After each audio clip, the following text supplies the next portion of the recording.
This is day 7, the final day of week 1 of our 21-day immersion program on mindfulness dialogue. The focus of this first week has been connecting. In an overview of the program, I suggested that our essential work today is to experience the real world, which I've described as interbeing, a communion of subjects, in order to be able to learn how to live in this world in a way that is creative and fosters well-being. Connecting is critical to that experience. Today's theme, which will attempt to weave together some of the threads of connecting, is entitled Self-Compassion. Self-compassion is where all the things we've touched on this week come together as an aspect of wisdom. For wisdom is living in a way that is founded on the real world, the way things truly are. The American poet William Stafford describes this wisdom. Wisdom is having things right in your life and knowing why. The why refers to what the real world is and where we and all things fit. We are all reflections of a living being that is an infinite communion of subjects. This living being unfolds through this communion, through suffering and compassion, which transforms the pain of becoming into new life and new possibility. Without this wisdom, we don't know how to live, how to be present, how to hold on to the thread of my true self, how to suffer and be compassionate. In fact, despite our good intentions to live in a way that contributes to life, we will not be acting in ways that truly serve. As Stafford puts it, if you do not have things right in your life, you will be overwhelmed. You may be heroic, but you will not be wise. And imagine we can all resonate with this. The experience of overwhelm in the face of so much to do and so little time, so many challenges and so little support. Always uncertain whether we are doing the right thing. Of course, we persist until that is the inevitable burnout brings us to our knees. Stafford adds, a little humorously perhaps, that even if we are able to see how things are but do not cultivate that awareness and practice what I would call the art of connecting, we will not be consistent and in the end will come to the same place of exhaustion. If you do have things right in your life but do not know why, you are just lucky and you will not move in the little ways that encourage good fortune. Finally, there is the warning Stafford gives to any of us who do not realize what is going on, who are not aware of the living being we are part of, but who live in the illusion of separateness and control that modern society fosters, and for whatever reasons, which may be, of course, laudable, are still trying to do good. The saddest are those not right in their lives who are acting to make things right for others. They act only from the self, and that self will never be right. No luck, no help, no wisdom. That self is well-intentioned but unaware. A good self, certainly. My old mentor Thomas Berry used to say that the worst things are often done by good people. I think I know what he meant when I see how we tend to simply work harder and ever more generously to promote a world that is simply dysfunctional in terms of ecological sustainability and is imprisoning all of us in a way of living that fosters increasing economic disparity and injustice on a collective level and personal disease that is both physical and mental on the other. I think of the epidemic of anxiety that even our youngest children experience today. Thomas would add sometimes that many of our efforts to help the poor are like lifting drowning people out of the water into a lifeboat that is already sinking. A little dramatic, I realize, but not without truth. Another way of saying this, I believe, is that real compassion has to be self-compassion, because the wisdom that reveals how things truly are shows us that we are one infinite communion of subjects. As we explored earlier, what we think of as our self is a much more mysterious reality than I imagine. Our self, in fact, is an ever-expanding universe, a continuing great song, as Rilke describes it. The command to love ourselves or to love others as ourselves, which is the golden rule in most religious traditions, is often misunderstood as something we have to do at the expense of ourselves, rather than something we do for ourselves as well. But if we truly appreciate that the world we share is a single interconnected living being that we are all part of, then to love another as ourselves becomes less an imperative than a statement of fact. If we are our neighbours, then our love for others is always also love for ourselves, and vice versa. Always self-compassion. So learning to connect with and live in the real world must include the practice of self-compassion. As the word practice implies, learning to be compassionate towards ourselves requires not only good intention, but is also hard work. Self-compassion, in short, brings together all the things we have reflected on as elements of connecting to the world: real presence, awareness of an authentic self, the capacity to suffer, a sense of meaning and purpose, and the compassion that inspires and applies them to ourselves. The following principles offer some guidelines. The principle of self-kindness versus self-judgment means treating ourselves with kindness, care, understanding, and support, just as we would treat a good friend.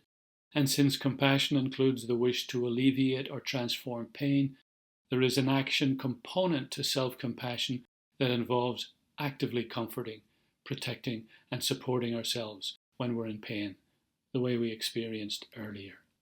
The principle of common humanity versus isolation means seeing our imperfections as part of the larger human experience, because we know that just as everyone suffers, everyone makes mistakes. That means when we fail, we don't have to feel that something has gone wrong or that this shouldn't be happening. This kind of thinking can create a feeling of abnormality that leads to shame and isolation. And third, the principle of mindfulness versus over-identification refers to appreciating that knowing we are suffering while we suffer is a prerequisite for compassion to arise. Mindfulness allows us to turn towards painful feelings and be with them as they are. These three components of self-compassion might be summarized as loving, self-kindness, connecting to our common humanity, and presence to life through mindfulness. The following mindfulness meditation is a practice that can deepen our self-compassion and help us get things right in our life, the way Stafford's poem describes. So, find a place and position. Make a space where you can be quiet for a few moments. Be relaxed but alert, with hands on your lap and your eyes closed or simply softened. Take 3 deep breaths to help you slow down and relax. Then breathe normally and simply follow your breath, which will bring you to a deeper place of presence.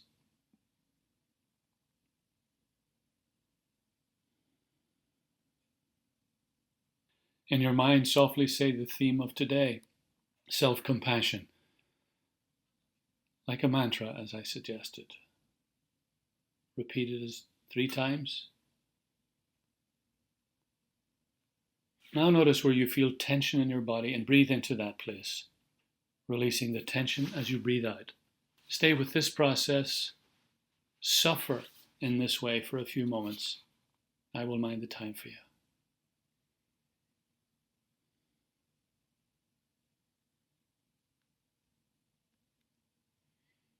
Now follow the steps of Tonglen that we did as a practice for bringing compassion to others, but this time focus on your own issues. Breathe in your pain as darkness and heaviness.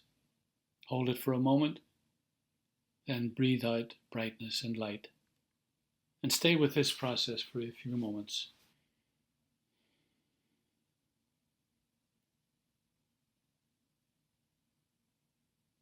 Breathe in your pain. Breathe out healing and light.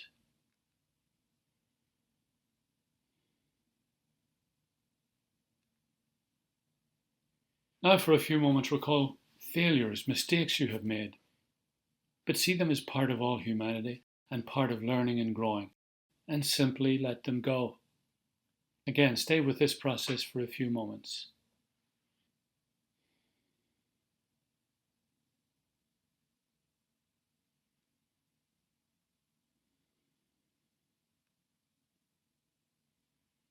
And now remember times when you judged and criticized yourself harshly for whatever reason. Well, now embrace yourself, as it were, the way you would embrace and comfort a friend or a child, without words. Stay with this process for a few moments also.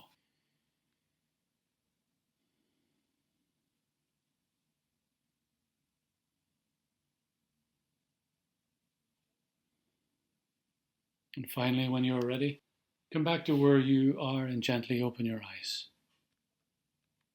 Notice how you are feeling. As you can imagine, just as there will be many times throughout every day when you will need to be compassionate towards others, so there will be just as many when you need to be compassionate towards yourself. So when you notice that you are struggling, do the following. Remember how you actively bring compassion to others, and bring it to yourself. Remind yourself that pain and failure is the way of all life.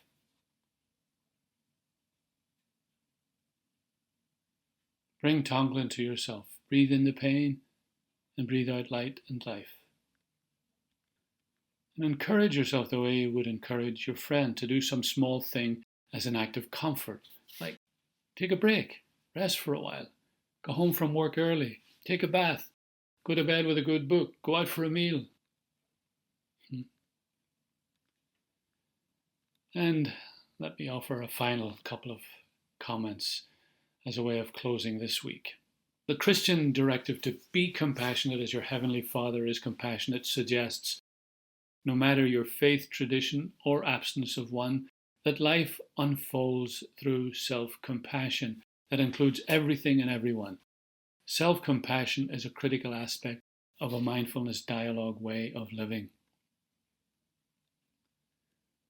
And maybe by way of summary of the week and a segue into the next stage of our process, let me try to summarize connecting. The purpose of connecting in mindfulness dialogue is to foster a deeper presence to and a deeper awareness of the living reality we are part of, the communion of subjects that is the universe, what some call the unified field of love. Mindfulness is the essential practice for connecting. On this foundation and from this place, we begin our perceiving and thinking, the stage of exploring that will progressively help us to understand our experience of this living reality. Dialogue offers the essential skills of listening and inquiry for exploring in this way. So may you bring self-compassion into your world today. Perhaps you'll have the chance to speak with someone who's doing the 21-day program with you and share some of your experiences. If you can do this, you'll find it most helpful in this immersion process. Once again, Bannacht Ti ar an lá seo. Blessings on this day.